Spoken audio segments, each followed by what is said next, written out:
Hi, I'm Sean. This is Cinephiles, where every week we're going to be digging into new movies, old movies, pretty much whatever kind of films that we can find.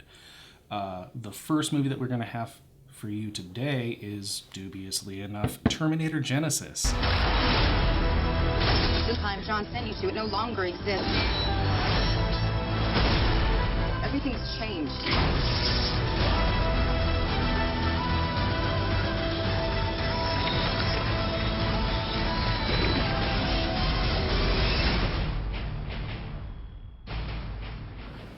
Let's get to the good first. J.K. Simmons, fantastic. Loved every second that he was on the screen. He was exactly what you would expect from him. Pretty much he played himself, and it was great to see him pretty much all the time. I wish that I saw more. Emilia Clarke, she seemed to fit the character of Sarah Connor really well. Outside of that, the CGI was great. Except when the T-800 was running towards Arnold, it kind of had this little Hulk syndrome to it, where it didn't look really real. But other than that, they did a great job. It wasn't stylized, it felt real. What they did for Arnie, 1984 Arnie, fantastic. I was totally sold. Then you have the first 20 minutes of the movie. And that's about it. That's all the good. Let's get into the bad. Where to begin? The characters. Everything that the characters decided to do was stupid. From really after that first 20 minutes on, everything that they did. They wanted to go into the future, which is a great idea. To stop the Terminators from rising and everything getting destroyed. Great. But every single decision that they made from that point on made me question what was going on. When you're questioning what the characters are doing and what their motivations are, that means that they're not doing good things. You need to actually believe, okay, well, they believe that this is the right thing to do, and I can kind of see why. I couldn't see why. They wanted to go to 2017 because Kyle Reese had a vision when he was coming back in time that he needed to go to 2017 because his little kid version of himself told him to, instead of going to 1997. So they go to 2017, but they don't just go anywhere in 2017. They go the day before Judgment Day. They have 34 years of time to time travel to, and they pick the day before everything goes to shit.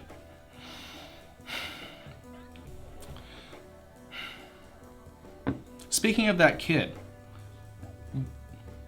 they approach him at the end of the movie after they've already beaten everything, and they tell him what to say. So when Kyle Reese is going back in time,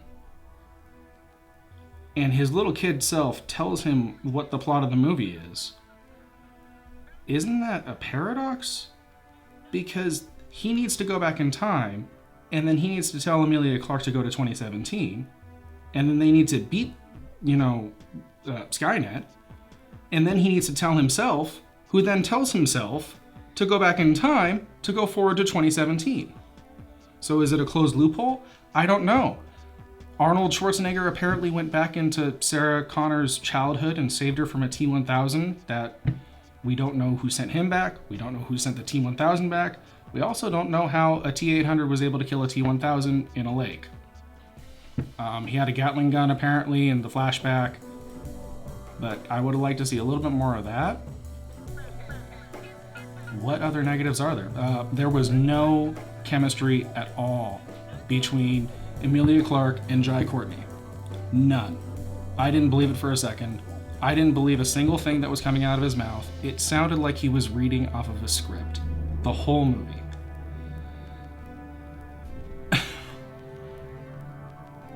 I mean, seriously, how much more negative stuff could I say about this movie? Everything about it. It went from, after the first 20 minutes, which was the best part of the movie. After the first 20 minutes, it went from exposition, action, exposition, action, exposition, action. And that was the end of the film. You didn't get any character development, really. I mean, if you've seen any other Terminator movies except for maybe Terminator Salvation, you know everything that you need to know and nothing changes, except everything changed around them. Kyle Reese and Emilia Clarke, or Sarah Connor, they get back together as they do in every timeline apparently. Even though they have the freedom to choose whatever destiny they want to, they still choose the same one. Skynet's defeated, so I don't know how they're going to do a sequel. There's no more Terminators to beat. They're up in 2017. They're just chilling in a truck with Pops Arnold Schwarzenegger, driving off into the sunset.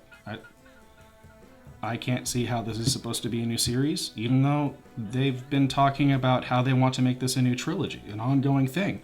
But they wrapped everything up.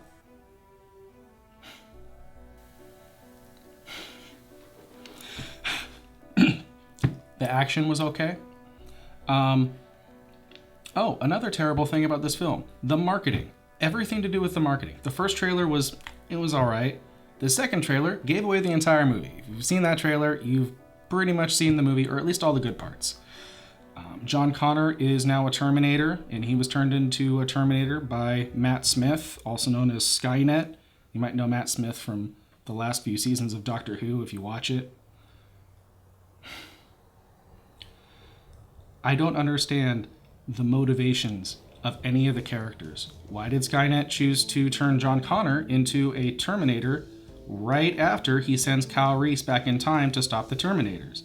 Why didn't he stop Kyle Reese from going back in time and basically end the plot of the movie right there? Because Kyle Reese was the main character, and he was the main character kind of in Terminator 1. Well, he was the protagonist. Nothing that any of the characters did made any sense. And when you're going to see a movie, you know, there has to be someone there that you care about, which there isn't here. There has to be someone that you can agree with, at least a little bit. You know, I can understand where he's coming from. There's none of that here. I wouldn't recommend this movie for really anyone at any point in time. Maybe if it's on Netflix, watch the first 20 minutes and then turn it off.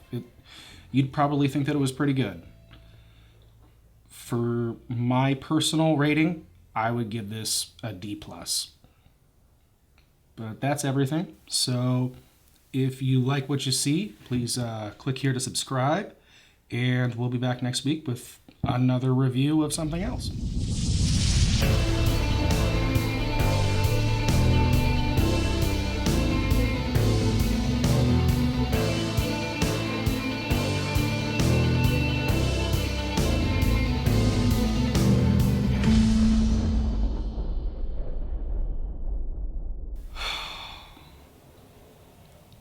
God, just thinking about the movie depresses me.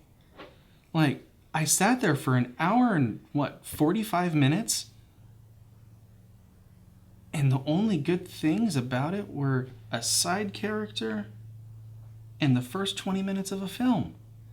Everything else sucked.